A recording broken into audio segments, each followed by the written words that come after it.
नमस्कार, मैं प्रियंका। आप देख रहे हैं 4 PM। 22 जनवरी को प्राण प्रतिष्ठा के साथ ही प्रधानमंत्री नरेंद्र मोदी ने कहा कि अब काल बदल गया है, समय बदल गया है, राम आ गए हैं और रामराज आ गया है। अब सवाल खड़ा होता है कि क्या इस रामराज में मुस्लिमों को टारगेट किया जाएगा? क्योंकि मैं आपको बता दूं कि प्राण प्रतिष्ठा के बाद से लगातार खबर निकलकर सामने आ रही है कि मुस्लिम समुदाय पर एक्शन हो रहा है। बुलडोजर चलाया जा रहा है, 15 लोगों को गिरफ्तार किया गया है, 50 से 60 लोगों पर FIR की गई है और ये सब कुछ महाराष्ट्र में धड़ल्ले से किया जा रहा है। खबर निकलकर सामने आई कि प्राण प्रतिष्ठा के दिन दो समुदाय के बीच झड़प हो गई, लेकिन कार्रवाई सिर्फ और सिर्फ एक पर हो रही है। अब ऐसे में क्या मुख्यमंत्री एकनाथ शिंदे ने यही आदेश दिए हैं कि एक समुदाय को टारगेट किया जाए? सवाल खड़ा होता है, क्योंकि मैं आपको बता दूं कि लगातार खबरें हैं कि बुलडोजर चलाया जा रहा है और उसी के साथ मुस्लिम समुदाय को दौड़ाया जा रहा है, भगाया जा रहा है, ठेला पलटा जा रहा है और भारी पुलिस बल भी तैनात कर दिया गया है। तो प्राण प्रतिष्ठा के बाद से महाराष्ट्र में क्या कुछ चल रहा है, क्या खबरें हैं, क्या आरोप है, क्या प्रत्यारोप है, आपको एक एक करके दिखाएंगे, वीडियो भी दिखाएंगे, खबरें भी दिखाएंगे और इस पर चर्चा करेंगे। चर्चा करने के लिए हमारे साथ जुड़ रहे हैं वरिष्ठ पत्रकार राशिद जहीर जी। मैं स्वागत करती हूँ 4 PM पर। राशिद जहीर जी अच्छी खासी पकड़ रखते हैं और खबरों को समझाने के ये जो खबर है, इससे बेहतर इस खबर पर इनसे बेहतर कोई राय अपनी दे ही नहीं सकता, क्योंकि सर ने इस खबर को रिपोर्ट भी किया है और फुल रिसर्च भी की है। तो सर, सबसे पहला मैं सवाल ये लेना चाहूंगी आपसे कि खबरें निकलकर सामने आई कि दो समुदाय के बीच में प्राण प्रतिष्ठा के दिन 22 जनवरी को जब यात्रा निकाली गई तो झड़प हुई है। आरोप लगाया गया कि मुस्लिम संप्रदाय ने शोभा यात्रा पर थूका है, पत्थर चलाए हैं, लेकिन उसके बाद से इन आरोपों के कोई साक्ष्य नहीं निकल कर आए। लेकिन कार्रवाई हो रही है और कार्रवाई में आप वीडियो देख सकते हैं कि किस तरीके से मुस्लिम समुदाय को दौड़ाया जा रहा है, भगाया जा रहा है और उसी के साथ बुलडोजर चलाया जा रहा है। बुलडोजर किस पर चल रहा है आप देख सकते हैं, लिखा हुआ है बिस्मिल्लाह होटल और इस पर बुलडोजर दौड़ रहा है। क्या कहेंगे सर? प्रियंका, मैं सबसे पहले इस दंगाई रूप को बताने से पहले आपको यह बताना चाहता हूं कि आपने पिछले 5, 10, 15, 20 सालों में कभी कोई मुंबई की ऐसी खबर सुनी है कि मुंबई के लोग दो वर्गों में, दो लोगों में, दो ग्रुपों में इस प्रकार का कुछ झगड़ा याद है? या हमारे किसी दर्शकों को याद हो तो बताकर, लिखकर बताएं। मुंबई इतनी शानदार जगह है। मैं 10 बरस वहां रहा और मैं प्रियंका बहुत सच बता रहा हूं आपको कि 10 बरस में मैंने आज तक वहां एक लड़ाई ऐसी नहीं देखी जो मेरी नजर के सामने हाथापाई की हो। मुंबई के लोग बहुत शांति प्रिय, बहुत सुकून के लोग, बहुत सहनशीलता वाले हैं। लेकिन मुंबई में ऐसा क्यों हो गया है, सोचने की बात यह है। आप इसमें बिहार को भी जोड़ लीजिए। बिहार के कब्रिस्तान तक में आग लगा दी, वहां पर भी कई सारी घटनाएं आई। लेकिन उत्तर प्रदेश, जहां भारतीय जनता पार्टी का गढ़ है, आपको वहां पर इक्का दुक्का प्रॉब्लम के अलावा, जैसे लखनऊ में बैंड वो लगाया गया है गाने वगैरह, इसके अलावा लंबे झगड़े नहीं नजर आए। क्यों? ये आरोप के मुताबिक सरकार के बाकायदा पाले हुए हिंदुत्ववादी गुंडे हैं जो आकर के वहां की, जो मैं कह सकता हूं ना, जबरदस्त जो वहां की प्रकृति रही है, संस्कृति रही है, उसको जो है धूमिल कर रहे हैं। वजह उसकी यह है कि महाराष्ट्र के अंदर जिस प्रकार से भारतीय जनता पार्टी को 2019 में शिवसेना के साथ मिलकर मिला था, वो इस बार नहीं मिल रहा। बिहार में नीतीश कुमार चले गए हैं, तो दो जगह सबसे ज्यादा ये कोशिश की जा रही है प्रियंका कि यहां पर वर्गीकरण हो जाए, दो वर्गों में बंटवारा हो जाए। वरना मुंबई की तारीख में, मुंबई बम कांड तो जरूर हुआ है, लेकिन मुंबई की तारीख में कभी भी ऐसा नहीं हुआ कि सड़कों पे लोगों ने इस प्रकार से उत्पात मचाया हो कि एक उसमें तो रिवॉल्वर और जो है बाकायदा कट्टा वगैरह लेकर के लड़के फायरिंग करने की कोशिश कर रहे हैं और मुस्लिम कॉलोनियों के अंदर घुस गए और लड़के के गिरबान पकड़ करके बोलते हैं कि बोल जय श्री राम। वहां के लोग बड़े सहन, मैं बार बार कह रहा हूं ना, मैं 10 बरस वहां रहा, वहां पे ऐसा नहीं था। लेकिन यहां सिर्फ वजह यही मानी जा रही है, बहुत सारे राजनीतिक पंडित भी ये कह रहे हैं कि महाराष्ट्र में भारतीय जनता पार्टी की जमीन को बिल्कुल खत्म कर दिया था अकाली गठबंधन ने, शिवसेना, एनसीपी और कांग्रेस ने। और कांग्रेस वहां बिहार के अंदर जो नीतीश कुमार है, वहां पर भी आप दो प्रदेशों को देखिए, पूरे भारत के अंदर सबसे ज्यादा जो गुंडागर्दी हो रही है बिहार में और महाराष्ट्र में हो रही है। मीरा रोड की तस्वीरें मैं आपको दिखाती हूँ सर। प्राण प्रतिष्ठा के दिन पूरा लगा दिया गया भगवा झंडा, चारों तरफ लगा दिया गया। ये तक नहीं देखा गया कि मुस्लिम का घर है या मुस्लिम की दुकान है, भगवा भगवा झंडे लगा दिए गए। अब भगवा झंडे लगाने के बाद आरोप है कि मुस्लिम समुदाय ने थूका और पत्थर मारा, लेकिन ऐसे कोई साक्ष्य निकलकर सामने नहीं आए। लेकिन साक्ष्य ये जरूर निकलकर सामने आए हैं कि किस तरीके से हिंदू संप्रदाय के लोगों ने मुस्लिम समुदाय को टारगेट किया है। मुस्लिम समुदाय को टारगेट किया मैं इसलिए कह रही हूँ क्योंकि एक शख्स है जो कि बयान में अपने बता रहा है कि लोग झंडा लेकर आए और यहाँ पर तोड़फोड़ की और मैं भाग गया। ट्रक ड्राइवर का क्या कहना है सर? छोटा सा बयान है, बयान सुना देते हैं, फिर इस पर चर्चा करते हैं। जब ये गाड़ी पे हमला हुआ तो आप यहीं पे थे क्या? हाँ, मैं इधर ही बैठा था। तो किसने ये हमला किया, कुछ बता? वो झंडा लेके आए ना। हाँ। तो ये लोग इधर उधर जाने नहीं गए, इधर आके इधर से पूरा वो गाड़ी ये गाड़ी सब मार के चला गया। अच्छा, जितनी गाड़ियाँ थी सबको तोड़ा गया? हाँ, सबको तोड़ा गया। तो ऐसा कुछ क्यों नुकसान कर रहे हैं आप लोगों ने पूछा नहीं? क्या हम लोग भाग गए हम लोग। अच्छा, आप लोग गाड़ी छोड़ के भी भाग गए? भाग गए हम लोग।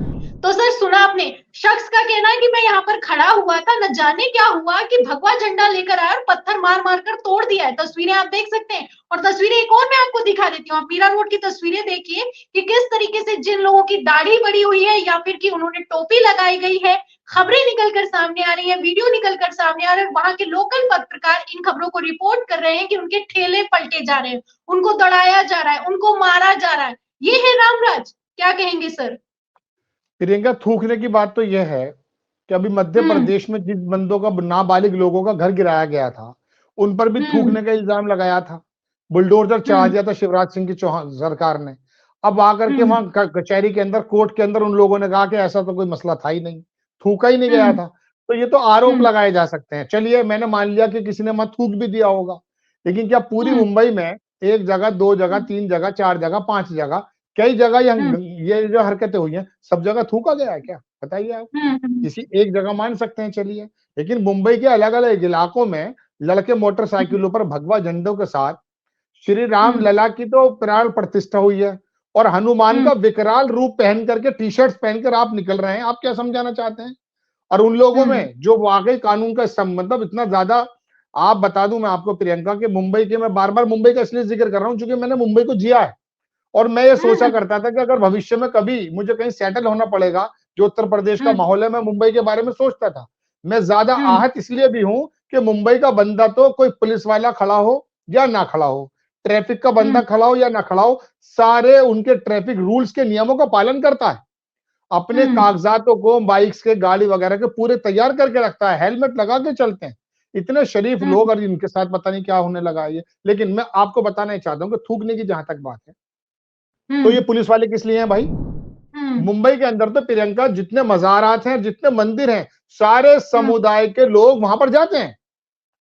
मुस्लिमों के मजार पर सारे मराठी लोग आते हैं और जितने मुस्लिम लड़के हैं वो मंदिरों पर जाते हैं। मैं आपको सही बात बता रहा हूँ।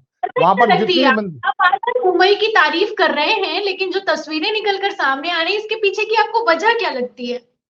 सबसे पहले प्रियंका, मैंने वजह यही बताई है कि इन्होंने बिहार को और महाराष्ट्र को टारगेट किया है। इनको मालूम है कि यहाँ पर जब तक हिंदू मुस्लिम का विभाजन नहीं करेंगे, तब तक हमें यहाँ से वोट नहीं मिलेगी। क्योंकि वो लोग मराठा जो है ना, वो वाकई शिवसेना जो उद्धव ठाकरे की, उसकी तरफ सहानुभूति रखते हैं। इस बार तमाम मराठा का वोट जो है ना, वो वहां जा रहा है। और अजीत पवार की गद्दारी कहिए, चूंकि वो तो गद्दारी बोलते हैं, हम नहीं बोल रहे, लेकिन शरद पवार की तरफ तमाम वहां पे लोग हैं। ये शिंदे जो है सिर्फ और सिर्फ ठाणे के इलाके के एक नेता हैं, इससे ज्यादा नहीं है। आनंद दिघे करके एक नेता हुआ करते थे, उनके यहाँ ये ड्राइवर थे, पहले ऑटो चलाया करते थे, फिर उनके ड्राइवर बन गए और ड्राइवर बनने के बाद ये धीरे धीरे बाला साहब के पास आ गए। उसके बाद धीरे धीरे आपने देखा सरकारी पलट दी, जिसकी पार्टी थी उसी का सिंबल छीन लिया, उसी की पार्टी छीन ली, उसे अपने घर से जाना पड़ा, उसे अपने ऑफिस से जाना पड़ा। इस बात को लेकर वहां मराठा जो लोग हैं वो उद्धव ठाकरे के पक्ष में है और यही वजह है कि भारतीय जनता पार्टी प्रियंका ये चाहती है। वहां कई लोगों के आरोप है, अकेले मेरा तज्जिया नहीं है ये।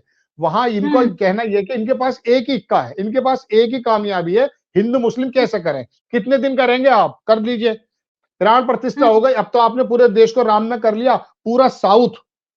आप महाराष्ट्र से उधर को चलें, आप महाराष्ट्र से कर्नाटक चलें, पूरा साउथ में चले जाइए, कहीं इनकी कोई सीट नहीं है जनाब। बहुत सारे बड़े बड़े पत्रकार इस बात को कह रहे हैं, हम तो देखिए सीख रहे हैं सारी बातें, हम तो सुनकर बताते हैं, हमने जिया है वहां। तो वहां जो जितना भी वर्ग है ना, वो भारतीय जनता पार्टी के खिलाफ है और ये एक इनके पास तो रुक का इक्का के हिंदू मुस्लिम कर दिया जाए। लेकिन यकीन मानिएगा, आप 10 दिन 15 दिन महीने भर बाद देख लीजिएगा, यही लोग जो मैं कह रहा हूं भगवादारी गुंडे मानिए, कुछ भी कहिए, मैं नहीं कहना चाहता, लोग कह रहे हैं ये लोग शर्मिंदा होकर उनके साथ बैठ जाएंगे। वहां की मिट्टी में ये बात है, मैं वहां रहा, जो वहां के जो मराठी लोग जो गुजर रहे हैं ना, ये वक्ती तौर पे आ गए हैं, लेकिन देख लीजिएगा ये जहर महाराष्ट्र में इनका चलेगा नहीं। और ये रूल लॉ एंड ऑर्डर तो आपके हाथ में है ना। वहां की पुलिस जो है ना, मैं बता दूं प्रियंका, बहुत ईमानदार और बहुत शानदार लोग हैं। वहां कुछ ऐसा, लेकिन अब क्या करना है, जब सरकार को चलाने वाले लोग ऐसे आ गए, इनके हाथ में एक ऐसा तुरुप का इक्का ही आ गया है। मैं बार बार कह रहा हूं कि इन्होंने मर्द स्पर्शी इस ख्याल को, धार्मिकपन को, धार्मिक हमारी जो अंदर एक आस्था बस्ती है, उसको ये किसी भी तरीके से कम्युनलाइज कर रहा है। अब मैं बड़े दुखी के आज मेरी जो बात में है ना, आपको ऐसा पत्रकार नहीं लग रहा है, आज आप यकीन मानिए मुझे ऐसा लग रहा है जैसे मेरा दूसरे घर के अंदर प्रॉब्लम हो गई है। महाराष्ट्र की मैं मिसाल दिया करता था, इन लोगों ने महाराष्ट्र में सिर्फ वोट चाहिए, आपको सीटें चाहिए, आप कुछ भी कर देंगे। वहां जितना भी ये मुस्लिम एरिया है ना, मैं आपको एक बात बताऊं, सारा हमारा उत्तर भारतीय है। अगर उत्तर भारतीय वहां से निकल जाए ना मुंबई से, तो मुंबई में प्रियंका सारे काम ठप हो जाएंगे। तमाम होटल्स और तमाम जो डेली नीड्स की जरूरी चीजें हैं, वो उत्तर भारत के लोग करते हैं। और आपने क्या किया जनाब, आपने ये किया कि महाराष्ट्र के अंदर आने वाले जितने बड़े उपक्रम हैं, जो नितिन गडकरी लेकर आए हैं, वो आप लेकर चले गए गुजरात। आप एक तरफ तो वहां के उपक्रम और वहां की जो बड़ी बड़ी इंडस्ट्रीज हैं, उसे तो गुजरात लेकर जा रहे हैं। आपके भारतीय जनता पार्टी का जो अध्यक्ष है, आप उसको बना देते हैं वहां का जो है गुजराती को, और उसी गुजराती का सबसे बड़ा कंस्ट्रक्शन का काम है लोधा के नाम से। जो लोधा वहां पर कंस्ट्रक्शन कंपनी है, बहुत बड़ी कंपनी है, बहुत अपार्टमेंट बना चुके हैं, वो गुजराती हैं। और वो भारतीय जनता पार्टी के अध्यक्ष भी रहे, अब तो शायद है या नहीं, महीने 2 महीने पहले तो थे वो। तो आप तमाम वहां के उपक्रम ले जाएं गुजरात, और यहां पर जो है राजस्व देने वाले लोगों को आपस में लड़ा दीजिए आप। अरे ये राजनीति का कैसा, मतलब मैं कहूंगा प्रियंका, राजनीति का ऐसा बीभत्स रूप चल रहा है इस वक्त देश के अंदर। मैं तो सब लोगों से ये अपील करूंगा कि अपने देश को संविधान, देखिए 20 करोड़ लोग प्रॉब्लम नहीं है, आप मान लीजिए मेरी बात। इसमें कुछ लोग अगर बदमाश किस्म के हैं, हुडलम्स के हैं, तो देखिए मायावती ने सरकार चलाई ना, कल्याण सिंह ने सरकार चलाई ना उत्तर प्रदेश में, शानदार लॉ एंड ऑर्डर किया था। आप लोग बुलडोजर लेके चढ़ जा रहे हैं हर जगह। इजराइल का हाल तो देख लीजिए आप ऐसा ना कीजिए, कम से कम जो राजस्व देने वाली स्टेट है हमारी, उसको बख्श दीजिए आप। ऐसे तो ये लोग भागेंगे, मगर सर खबरें जो है वो सब बयां कर देते हैं। अब डिजिटल दौर है, हर आदमी के हाथ में मोबाइल है, हर आदमी पत्रकार है। खबर आप देखिए सर, नई दुनिया की खबर में लिखा है कि मुंबई में मीरा रोड पर हुए बवाल पर शिंदे सरकार हुई सख्त, उपद्रवियों के अवैध निर्माण पर चला बुलडोजर, और बुलडोजर तो चलाया जा रहा है। और देवेंद्र फडणवीस ये भी कह रहे हैं कि हम लोगों ने 48 घंटे के अंदर एक्शन ले लिया है पुलिस ने। लेकिन यहाँ पर सर जो वीडियो है वो कुछ और बयां कर रहे हैं। आप आरोप दूसरे समुदाय पर भले ही लगा रहे हैं, लेकिन सर यहाँ पर साफ दिखाई दे रहा है, ये तस्वीरें आप देख सकते हैं कि किस तरीके से भगवाधारी डंडे चला रहे हैं। और सभा बुटीक, मैंने आपको पहले दिखाया कि किस तरीके से एक मुस्लिम दुकान पर बुलडोजर चलाया गया। अभी देखिए सभा बुटीक है, यहाँ पर पत्थर बरसाए जा रहे हैं। तो नाम देख देख कर ये लोग टारगेट कर रहे हैं। तस्वीरें भी आप देख सकते हैं कैसे दौड़ा रहे हैं, कैसे ठेले पलट रहे हैं। इनको कैसे डिनाई करेंगे, इस पर क्या कहेंगे? क्योंकि मराठा आंदोलन की जहां तक आपने जिक्र किया, वहां पर आंदोलन चल रहा है। हाँ, जैसा कि आप कह रहे हैं कि शिंदे सरकार को अपनी कुर्सी खिसकती हुई नजर आ रही है, लेकिन ये जो तस्वीरें, ये जो खबरें, इन पर क्या कहेंगे? प्रियंका, राशिद नाम का एक छोटा सा, जो मेरा नाम है राशिद, इसी नाम का एक छोटा सा, जो जिसे हम छोटा हाथी कह देते हैं, छोटा ट्रक होता है, मिनी ट्रक, वो जा रहा है, उसके ऊपर घुस करके उसको पहले ड्राइवर को उतारा, उसको मारा गया। फिर ऊपर उसके एक बंदा था, उसको मारा गया, क्योंकि उस पर राशिद ट्रांसपोर्ट करके लिखा गया था। चलिए, ये बात हो गई। आपने बुलडोजर चला दिया, आपका आरोप है कि जनाब वो पथराव कर रहे थे। लेकिन एक बात ये बताइए, 2 दर्जन वीडियो पहल कर रहे हैं, मतलब पूरे का पूरा जो है ना, मैं कह सकता हूँ स्प्रेड हो चुके हैं सोशल मीडिया पर। वो जो लोग नारेबाजी कर रहे हैं, जो कट्टे लहरा रहे हैं, जो तलवारबाजी कर रहे हैं, जो नारे लगा रहे हैं और जो उकसा रहे हैं, आपने उनके ऊपर क्या कार्रवाई की? ठीक है, आपने मुस्लिमों की दुकानें तोड़ दी, सभा कर दिया आपने, बिस्मिल्लाह होटल तोड़ दिया, मान लिया। लेकिन आप ये बताइए, जो लोग मोटरसाइकिलों पे जा रहे हैं, जो पुलिस वालों से भी झड़प करते हुए दिख रहे हैं, उनके किसी का घर तोड़ा आपने? देखिए प्रियंका जी, मैं तो आपको सलाम करूंगा, और आप जैसे दर्जनों या सैकड़ों पत्रकार और बुद्धिजीवी जो हमारी आवाज उठाने की बात करते हैं, मैं आज राशि जहीर बन के बात कर रहा हूं। आप, वो बेचारा कहीं से गया हुआ सबा बुटीक वाला, वो बिस्मिल्लाह होटल वाला, खाना ही तो खिला रहा था, कपड़े तो सी रहा था, आप उनके घर तोड़ देते हैं। और वहां मैं आपको बता दूं, वहां की झोपड़पट्टी जिनको कहते हैं ना, ये मैं गुजरा हूं वहां से।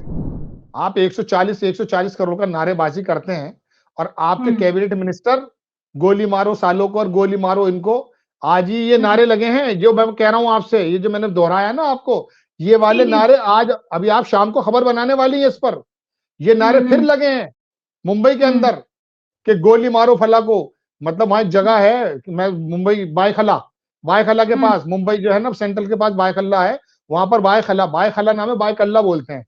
वहां पर कहा, अब मैं आपको बताऊं, बिल्कुल विशेष समुदाय का नाम लेकर के गाली गलौज करके नारे बंद किए जा रहे हैं। बाबर को गाली बक रहे हैं, समझ में आ गई। चलिए, डाबर नहीं और बाबर, डाबर मतलब ये, मतलब दुनिया भर में तो बातें आपके सामने कह नहीं सकता, अपने दर्शकों के सामने वो शब्दावली में इस्तेमाल नहीं कर सकता। लेकिन आप मुझे बताइए कि आप लोग ये आवाज उठा रहे हैं, 20 करोड़ मुसलमान जाएंगे तो कहां जाएंगे, आप ये बता दीजिए, आप तय करके बता दीजिए ना। अभी इजराइल ने एक प्रपोजल दिया है गाजा के लोगों को, नामालूम आइसलैंड, एक ऐसा आइसलैंड जिसका कोई नाम ही नहीं है, हम आपको वहां बसा दे रहे हैं, गाजा के लोगों को, जिनकी जमीन थी वो। अरे मेरे पुरखे दब गए, यहां पर मर गए, मेरे बड़े बूढ़े यहीं मरे, यहीं दफन होंगे, और हम भी दफन यहीं होंगे। 20 करोड़ लोगों की कब्रें भी नहीं बना सकते आप किसी आइसलैंड पे जाकर, कहां भेजेंगे आप, हमें बताइए। मुंबई शांत पड़ा था, आपको बर्दाश्त नहीं हो रहा 2024 के मद्देनजर, मुंबई को सुलगाने का काम कर रहे हैं आप लोग, और आप कह रहे हैं कि बुलडोजर चला देंगे, तो वो बुलडोजर उन लोगों पे क्यों नहीं चला रहे जो वहां नारेबाजी और कट्टे पिस्टल लहरा रहे हैं, बताइए आप हमें, सिर्फ वोटों के लिए। आपके पास कोई प्रोग्राम नहीं है, आपके पास कोई मैनिफेस्टो नहीं है, आपके पास कोई नीति नहीं है, लोक नीति, कूटनीति, सब जगह आप फेल हैं। आपको सिर्फ रामलला नजर आई, और वो रामलला के पूरे देश के अंदर बताइए कौन से मुसलमान ने आकर के सड़क पर हंगामा किया, बताइए आप हमें, आप बताइए ना। 22 जनवरी को मुसलमान ने कब कहां पे जुलूस निकाल दिया, कौन सी मस्जिद से ऐलान हुआ, कौन से मदरसे मौलाना ने आके कुछ कहा, बताइए, क्या कह नहीं सकते? इन 20 करोड़ लोगों के मुंह में जबान नहीं है क्या? किसी ने कुछ कहा होगा तो बहुत ढंग से, तरीके से। आप लोग क्या समझ समझाना चाहते हैं, समझ में नहीं आ रहा। प्रियंका, ये बात है, एक्चुअली मैं कोई प्री प्लान तो कर नहीं रहा हूं, मेरे तो मन नहीं, में नहीं, जो बात है ना वो मैं बता रहा हूं। मुझे अपने लोकतंत्र, अपने संविधान, अपने देश की परवाह है, मैं इसलिए बताना मैं चाहता हूं। आप वोट इस तरह से मत लीजिए, इनके पास नहीं, कोई नहीं। और जो है ना, कोई है ही नहीं। सोचने वाली बात है। आज के पहले मैंने आपसे कई बार इंटरव्यू किया, कई बार बातचीत की है, कभी ऐसा नहीं हुआ कि आपने कहा कि मैं राशिद जहीर होने के नाते बात कर रहा हूं। आपने कहा कि मुंबई को जिस तरीके से लोग तबाह कर रहे हैं, आगे आने वाला समय काफी ज्यादा खराब होने वाला है, ये समझ में आ रहा है। 2024 लोकसभा चुनाव है, और सबसे बड़ी बात यहाँ पर आप मुझे भावुक भी दिखाई दिए, क्योंकि जो तस्वीरें हैं वो अपने आप में आम इंसान जो भी होगा उसको भावुक ही कर देंगे, भले ही वो हिंदू हो या फिर कि मुस्लिम हो। ये चश्मा लगाने की भी नहीं जरूरत है। तो सर, जो आपने जो जानकारी दी है, जो कहा है, जो बातें हैं, वो अपने आप में कई सवाल पैदा करती हैं। बहुत बहुत शुक्रिया सर, जो आपने हमें जानकारी दी। तो ये थे राशिद जहीर जी हमारे साथ। तो ये खबरें हैं महाराष्ट्र की खबरों को सुनकर और वीडियो देखकर और बातचीत करते करते राशिद जहीर, जो कि वरिष्ठ पत्रकार हैं, भावुक तक हो गए। उन्होंने कहा कि जो माहौल है वो 2024 लोकसभा चुनाव के लिए तय किया जा रहा है, क्योंकि जो खबरें हैं, अगर मान भी लिया जाए कि दोनों संप्रदाय, मान लीजिए कि अगर मुस्लिम समुदाय ने पत्थर मारे भी थे, तो क्या सिर्फ एक संप्रदाय इसके लिए जिम्मेदार है? झड़प की खबरें हैं कि दोनों संप्रदाय में झड़प हुई है, लेकिन कार्रवाई सिर्फ एक पर हो रही है। कार्रवाई सिर्फ एक पर क्यों हो रही है? क्या 2024 लोकसभा चुनाव में भारतीय जनता पार्टी को अपना वोट बैंक खिसकता दिखाई दे रहा है, इसलिए महाराष्ट्र और बिहार से ऐसी खबरें निकलकर सामने आ रही है? सवाल खड़ा होता है। तो फिलहाल इस सवाल के जवाब में, इस पूरी चर्चा पर, इन खबरों पर आप क्या सोचते हैं, आपकी क्या राय है, हमें कमेंट बॉक्स में जरूर लिखें। वीडियो को ज्यादा से ज्यादा शेयर करें, सब्सक्राइबर बटन दबाएं, बेल आइकन दबाएं, ताकि हर खबर की नोटिफिकेशन आप तक पहुंचती रहे। मैं प्रियंका, आप देख रहे थे 4 PM। फिर मिलते हैं अगली खबर के साथ, तब तक के लिए धन्यवाद।